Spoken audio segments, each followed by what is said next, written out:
Hi everyone. In the last video, we saw how the apply tactic can ably handle both quantifiers and conditional hypotheses.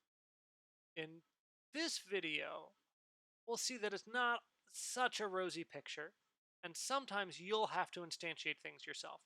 And I'm going to show you how. To do that, we're going to use transitivity. Transitivity is the way that we'll do it. So let's start by proving a concrete instance of transitivity. What do I mean by that? If AB equals CD and CD equals EF, well then AB is equal to EF, right? We can kind of hop from AB to CD to EF. Doing this proof with the tools we have so far is really not so bad. It's a pair of rewrites. You rewrite by the first equation, then you rewrite by the second equation. You could also rewrite in the other direction. There's all kinds of stuff you could do. Great. Now maybe you look at that and say, well, wouldn't it be nice to prove this once and for all? So here's a theorem, transeq, that does it once and for all. Now one thing I want to note is here we're quantifying over any possible type x, and we're saying, look, give me any values, n, m, and o, of type x. Don't be confused by the names. And if n is equal to m, and m is equal to o, then n is equal to o. This is sort of a universal proof of the transitivity property, which is nice, right? We could spend all day proving concrete instances of transitivity, but this does them all once and for all. And the proof script is the same, too. One comment I want to make here, just to sort of emphasize, is look, we know nothing about the type x, and here we are still able to talk about equalities between them. Pretty neat. Okay, so equality is transitive, shown. So let's try to do it. Let's see what happens. Now, don't read the text, just look at what I'm about to do. We might say, okay, well great, let's do transeq, and all the conditional hypothesis stuff will do its work for us. Let's see what happens. We apply it, and then Coq gives us this horrible error message. Unable to find an instance for the variable m. Come on, Coq, we trusted you. What happened here? First off, what the hell is m? This is one of the least nice things about the apply tactic, is it's going to give you error messages in terms of the lemma you're applying and not in terms necessarily of the context you're applying it to.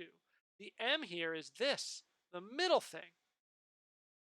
Now, why can't Coq figure out an instance for it? Well, it makes some sense if you think about it. What does Coq do? This is a big conditional hypothesis. When you get to apply, it matches the final hypothesis against our goal, right? Which is A, B, E, F. Okay, cool. So this will be N, and this will be O. But now there's nothing else to unify with to figure out what M is. How's Coq supposed to guess? And sure, you might see like, oh, well, there's CD here. Come on, can't you see what's going on? But in general, the thing you're hopping to in the middle might not even be in your proof state. It might not be in your context or goal anywhere, and you're going to provide it. So fortunately, Coq has a form of the apply tactic that lets you provide it. So it's apply with, and then you say variable colon equals, maybe I'll put spaces to clear that up a little, and then the value you'd like it to be. So, oh, I'd like to do transitivity hopping through M. Now, transitivity is a classic example of a place where Coq is unable to guess what the variables are, but there are other times that instantiation will fail. Apply with is your friend. Okay, once we've done that, then we should be good. We've got two sub-goals, one for each of the conditional hypotheses here, n equals m, m equals o. And you can see here what's been unified with what. So m, well, we declared that that was going to be CD, and n got unified with AB, and o got unified with EF. Okay, fortunately, we have the appropriate equalities around, so we can just use them. Why are you selecting? Okay, that's apply with. That's the last of the content for today. I'm going to do one more video just sort of summarizing all the propositions we've seen so far, talking a bit of the tactics we've seen so far. But that is it. You made it. There's some other exercises in the file itself. They're not in the version that I've lectured from. Any problems, any questions, show them on Zulip. In general, unless we've asked for you to come up with the theorem yourself, showing your proof state on Zulip is just fine. A screenshot is okay, but if you can copy paste and put it in those triple backticks, that's maybe the easiest to read. A little easier than a screenshot. Okay, that's it. Good luck, everybody. I got one more sort of summarizing video coming at you. Cheers, y'all.